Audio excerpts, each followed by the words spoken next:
हुंकहम चिबाई, good morning, सुप्रभात। मैं बहुत दिन के बाद आपसे फेसबुक लाइव कर रहा हूँ।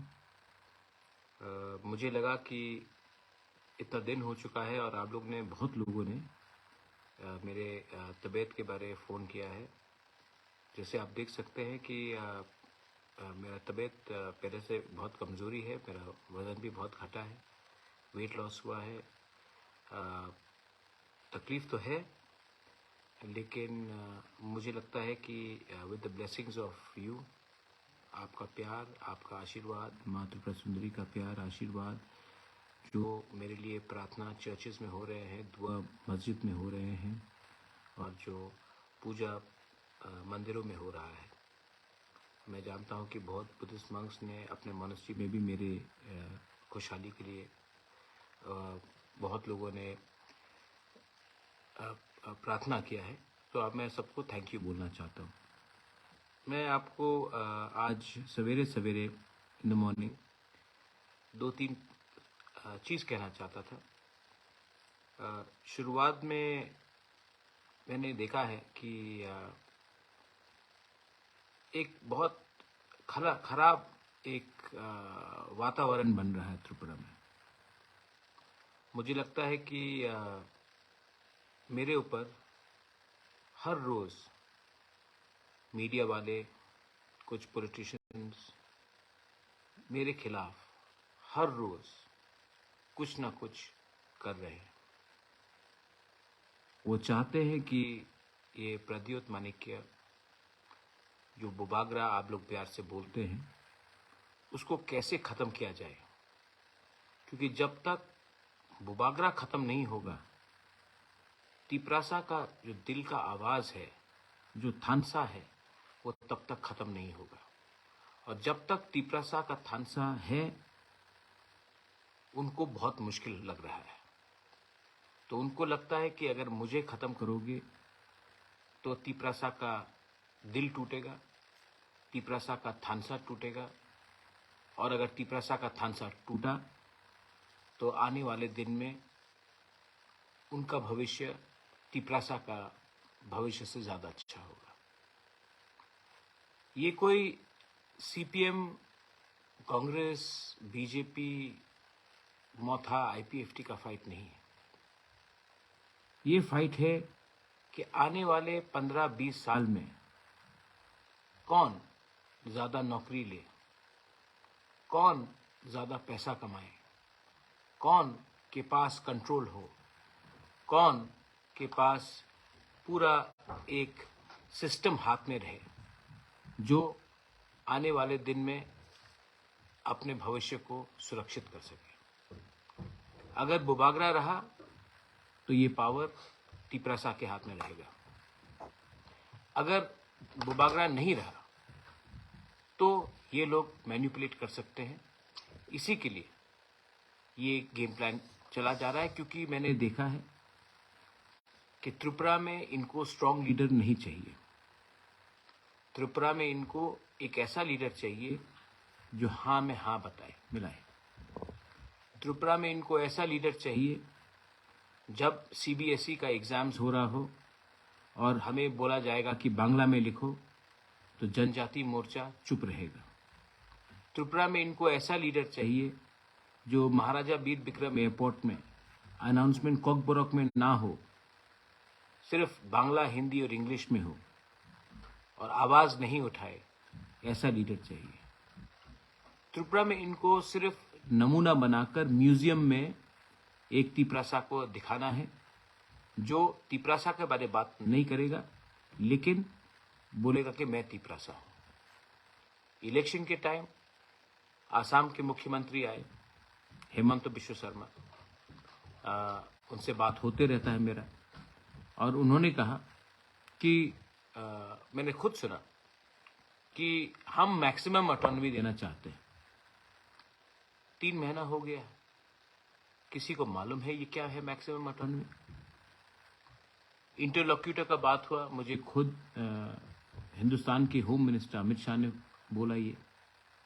उसके बाद दिल्ली में बोला, फ़ोन में बोला, आसाम के मुख्यमंत्री हेमंत बिश्व शर्मा, उन्होंने खुद बोला, सिर्फ मुझे नहीं बोला, मेरे पूरे टीम को बोला। उसके बाद मेरे टीम में उस दिन ऋषिकेतु था, अनिमेश देव वर्मा था, विश्वजीत कोलॉय था, सीनियर लीडर्स थे, एमएलएस थे। उसके बाद भी मेवार जमातिया था। इसके बाद भी मैंने नोटिफिकेशन देखा, मुझे बताया गया कि वो लोग आ रहे हैं। तब एक दिन मणिपुर में प्रॉब्लम, कभी कहीं में प्रॉब्लम, नोटिफिकेशन निकलता है, कैंसिल हो जाता है। तो अब मुझे लग रहा है कि ये सब किया जा रहा है क्योंकि ये लोग मेरा नाम खराब करने की कोशिश कर रहे हैं। ये चाहते हैं कि मुझे अपने लोगों से दूर किया जाए, मेरा नाम को खराब करके। सोशल मीडिया में मैंने देखा 300 करोड़ रुपए दिया मुझे बीजेपी के संग इलेक्शन में ये फाइट करने के लिए। मुझे पॉलिटिक्स में मैं पॉलिटिक्स में आया हूं पैसा कमाने के लिए नहीं। मुझे पॉलिटिक्स में आकर पैसा कमाने का मन था भी नहीं, है भी नहीं, होगा भी नहीं। पहले से भगवान ने हमको बहुत दिया, लेकिन मैं पॉलिटिक्स में, राजनीति में आया अपने लोगों को कुछ देने के लिए। अगर खुद ही कुछ मिलना होता तो इलेक्शन के पहले तो बहुत अच्छा ऑफर आया था, मैं ले लेता, पोस्ट ले लेता, एमपी वो सब ले लेता। नहीं लिया मैंने। क्यों? क्योंकि मुझे लगा कि मैं 5 साल एमएलए, एमपी, मंत्री बन के क्या करूंगा। अपने लोगों को कुछ दे दिया तो नाम रहेगा। और ये लोग सोशल मीडिया में लिखते हैं कि 300 करोड़ आया, कोई बोलता है 50 करोड़ आया, कोई बोलता है 100 करोड़ आया। कितना लोग जानते हैं कि मैंने अपना घर बेच के ये इलेक्शन लड़ा? कितने लोग जानते हैं कि गरीब तिपरासा लोग, गरीब से गरीब तिपरासा लोग ने अपने घर से मुझे 500 रुपया, 20 रुपया, 1000 रुपया, 2000 रुपया, 100 रुपया निकाल कर डोनेट किया? कितना लोग जानते हैं कि आज भी मुझे मार्केट में 1,90,00,000 रुपए का कर्जा निकालना है, क्योंकि आज भी लोग मुझे फोन कर रहे हैं कि पैसा दो। मैं खुद के बलबूते में मैंने ये सब किया। इतना करने के बाद भी बीमार हूं, ये बात सुनना पड़ता है।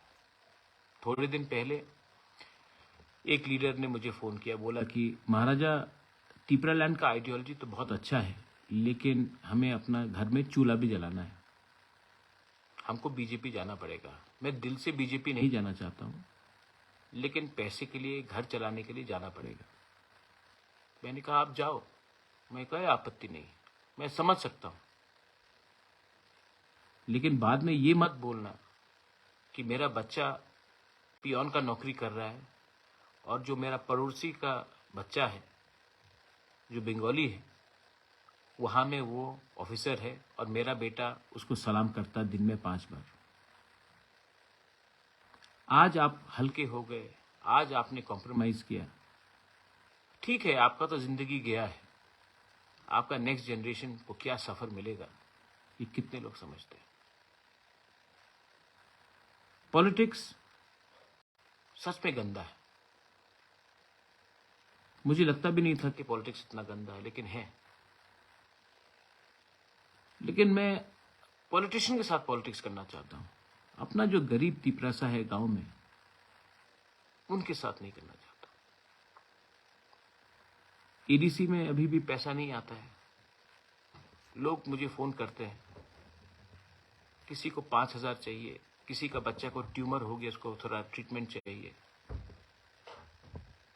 कोई फोन करके बोलता है कि स्कूल में एडमिशन दिलवा दो। एडीसी के पास पैसा नहीं, मैं अपने पॉकेट से करता हूं। कब तक करूंगा? कब तक करूंगा?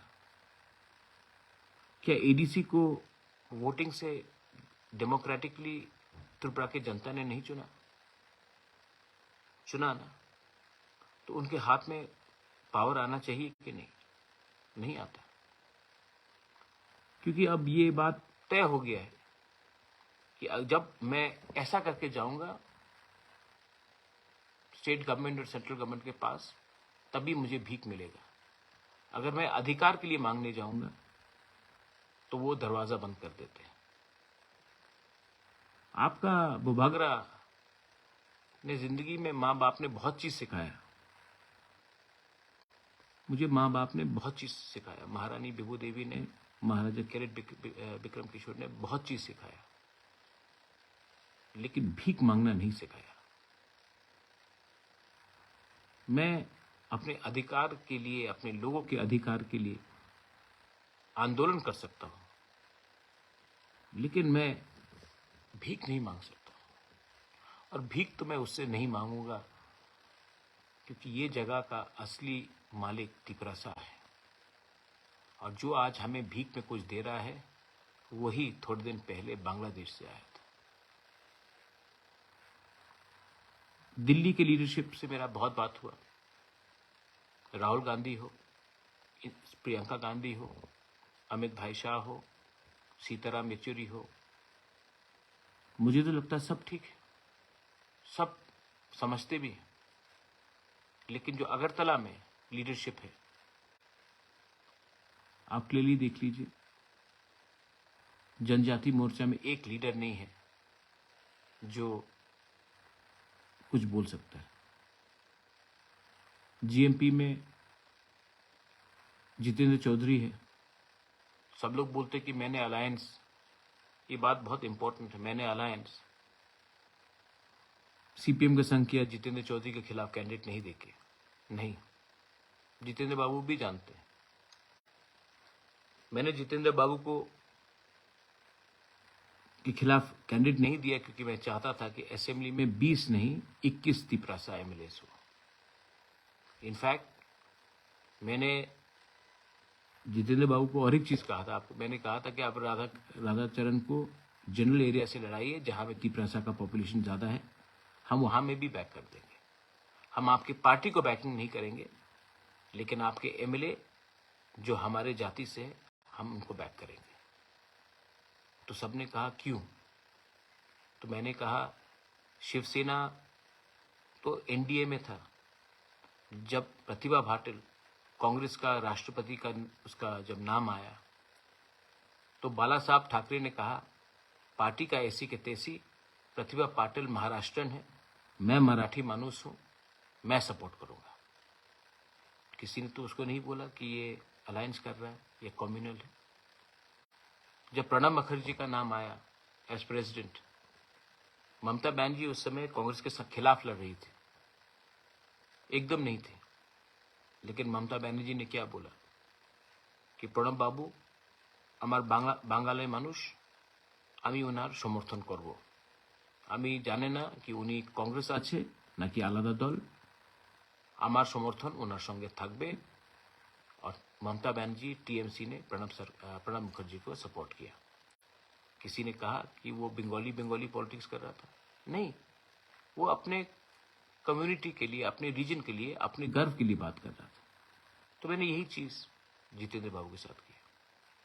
आज मैंने देखा है कि मेरे ऊपर भी वहीं से अटैक आता है। मैं क्या सोच के त्रिपुरा में अपने लोगों को हेल्प करना चाहता हूं और लोग क्या सोचते हैं।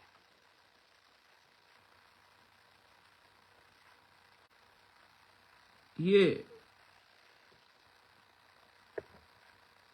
कल का बात है।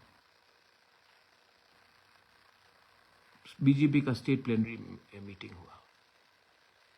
वहां में उनके टॉप लीडर्स ने एक बात कहा कि अब से प्रद्योत माणिक्य को महाराजा ना बुलाया जाए, उनको प्रद्योत बुलाया जाए, बुबागरा ना बुलाया जाए, प्रद्योत बुलाया जाए। पहला बात है कि ये आपका इंटरनल पार्टी का मीटिंग है, संगठन का मीटिंग है।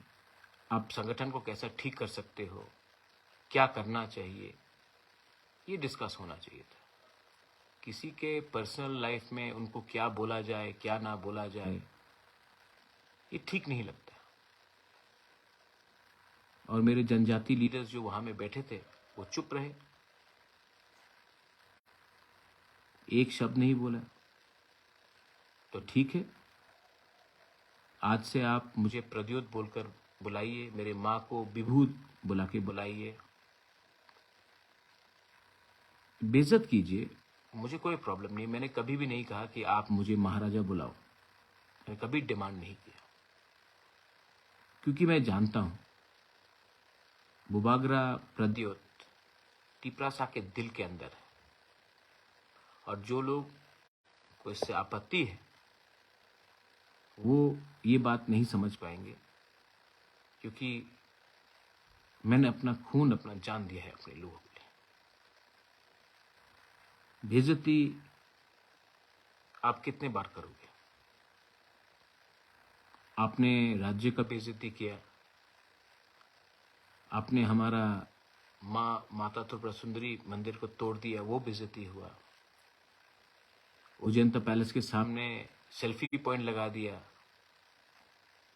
उजैंता पैलेस के सामने में एक महाराजा का स्टैचू नहीं है, अस्तबल को हटाकर विवेकानंद कर दिया, नीर महल ले लिया। आज सीबीएसई एग्जाम्स में हमारा यंग जनरेशन को एग्जाम लिखना है तो आप लोग बोलते हैं कि बांग्ला में ही लिख तो होवे। थोड़ा सीखना चाहिए आपको। एक व्यक्ति को आप पुश करते करते करते करते करते ऐसा जगह में पहुंच जाओगे जब वो और पीछे जा नहीं सकेगा, तब वो फाइट बैक करेगा।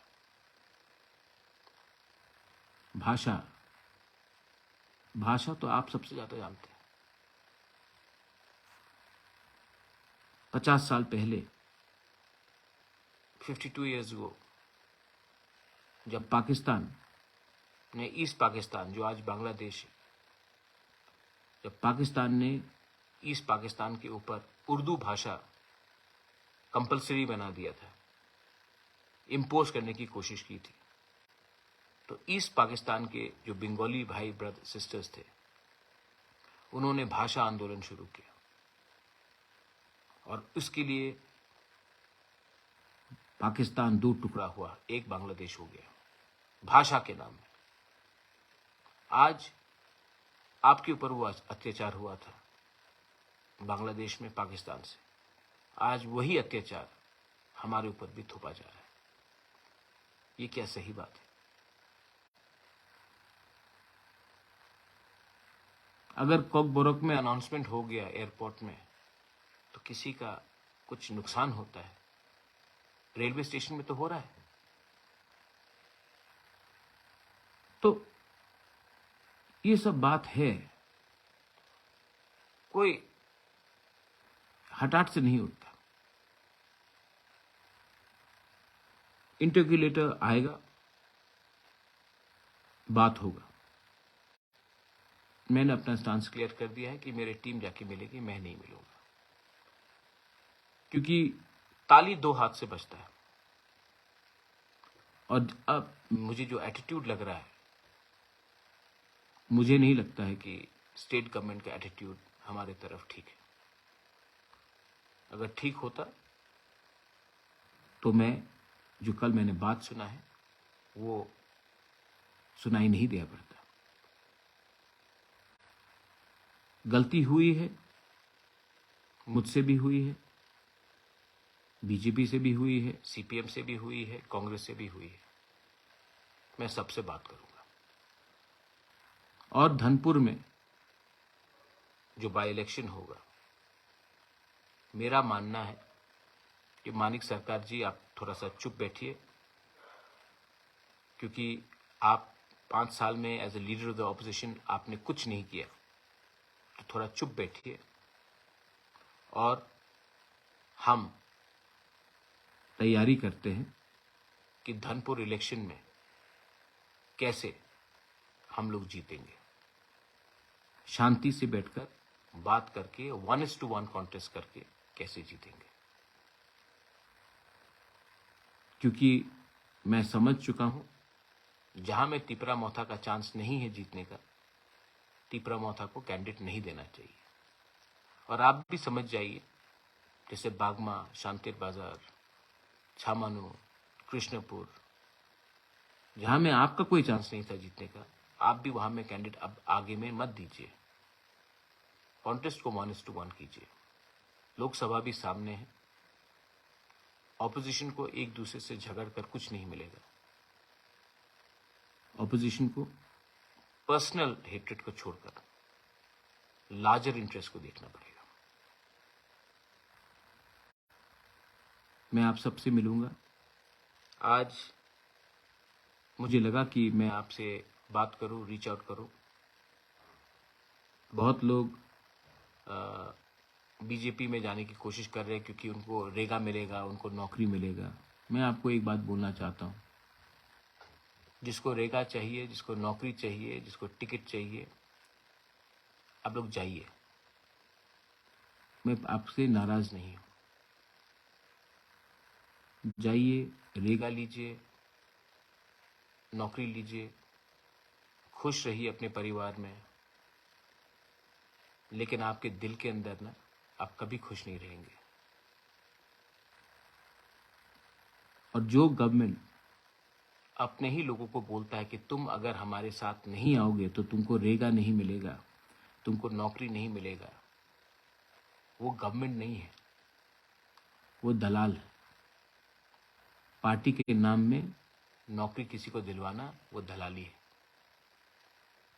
मोदी जी, आप तो 140 करोड़ हिंदुस्तानियों के प्राइम मिनिस्टर हैं, तो फिर स्टेट गवर्नमेंट को बताइए कि जिन्होंने वोट नहीं किया, क्योंकि बीजेपी को सिर्फ 39% वोट मिला है, 61% ऑफ त्रिपुरा ने बीजेपी को वोट नहीं किया, तो क्या आप वो 61% को काट के अलग करके त्रिपुरा चलाना चाहते हैं?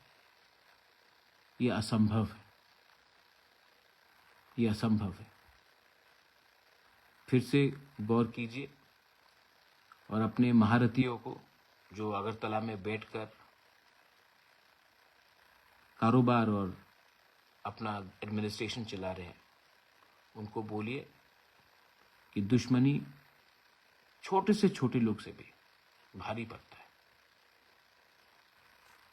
हम यहां में किसी से झगड़ने नहीं आए हैं।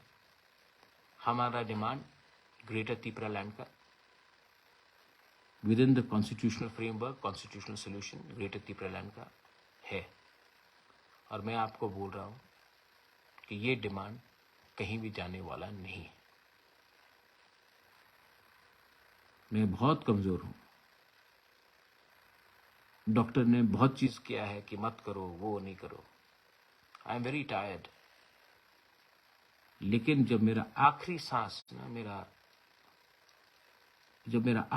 निकलेगा ना, तो वो आखिरी सांस भी हमारा त्रिपुरा का फाइनल सोल्यूशन के लिए होगा फॉर ग्रेटर त्रिपुरा लैंड। और जो लोग बोलते हैं कि आई लव यू बुबागरा, आई लव यू बुबागरा, आई क्लोपथम, मैं आपसे एक बात बोलना चाहता हूं। पिछले 4 महीने में हर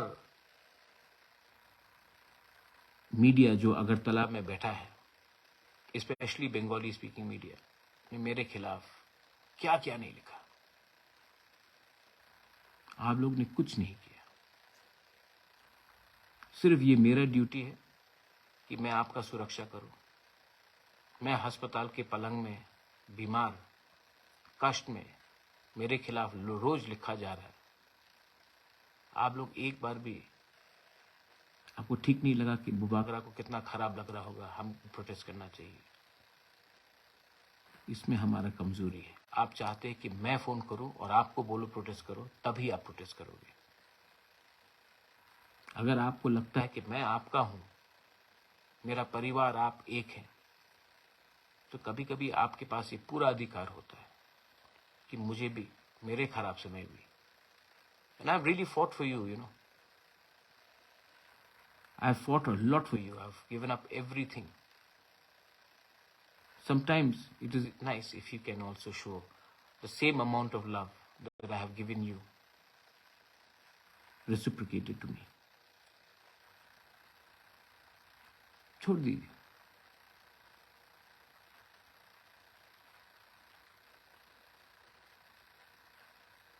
आज दिल से मैंने बात किया। टाइगर जिंदा है और जो टाइगर बीमार है ना, वो ज्यादा डेंजरस होता है। अब मैं देखूंगा, हमारे पास धनपुर का चांस है और लोकसभा का चांस है। और लोकसभा में तो एक ऐसा आदमी को भेजना है जो पार्लियामेंट को हिला दे। एक ऐसा आदमी को भेजना है जो पूरा लोकसभा देखी कि ये आदमी कहां से आया है कि इतना जानता है। क्योंकि मैं तो इस बार अब सब चीज दांव पेच में लगा दूंगा। हमारे लोगों को किसी ने नहीं सुना। टाइम तो आया है। आप लोग जो भी करो, बीजेपी, सीपीएम, कांग्रेस, जो भी करो, हमको कोई आपत्ति नहीं। लेकिन तिपरासा लोग, टाइम तो आया है कि सही बात उठाना पड़ेगा। टाइम तो आया है कि आज भी बॉर्डर के उस पार से कितने लोग आ रहे हैं त्रिपुरा में और 2-2 दिन के अंदर उनको राशन कार्ड मिला जा रहा है। टाइम तो आ गया है बोलने के लिए कि आपके पास पुलिस फोर्स है, लेकिन ड्रग्स तभी भी अंदर आते रहता है त्रिपुरा में। टाइम तो आ गया है कि इलेक्शन जीतने के लिए तिपरासा एरियाज में, एसटी सीट्स में किन लोगों को सेटल किया जा रहा है। ये सब बात आप लोग जानते हैं और अब मैं चुप नहीं बैठूंगा। लेकिन इस आंदोलन में आपको मेरा साथ देना पड़ेगा। I love all of you all. You've been so nice to me. I love all of you all. Mwah. To all my mothers and sisters, to all my warriors, to everyone.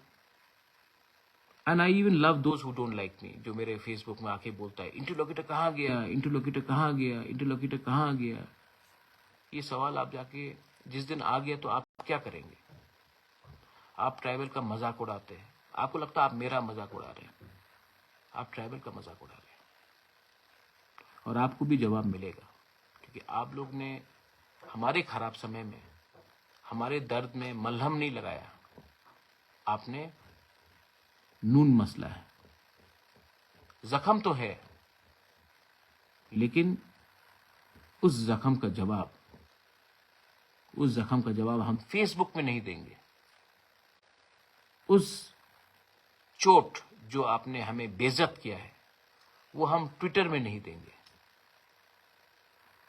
उसका जवाब आपको आपके घर के सामने मिलेगा।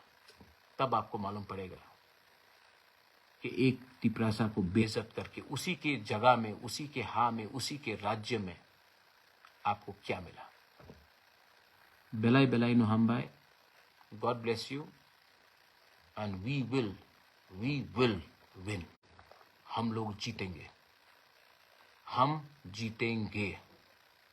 और अगर मेरे साथ कोई भी नहीं रहा तो अकेला मैं फाइट करके जीतूंगा। नहीं जीता तो मर जाऊंगा, लेकिन मेरा लास्ट सांस भी अपना परिवार, अपना राज्य, अपना देश के हित में होगा।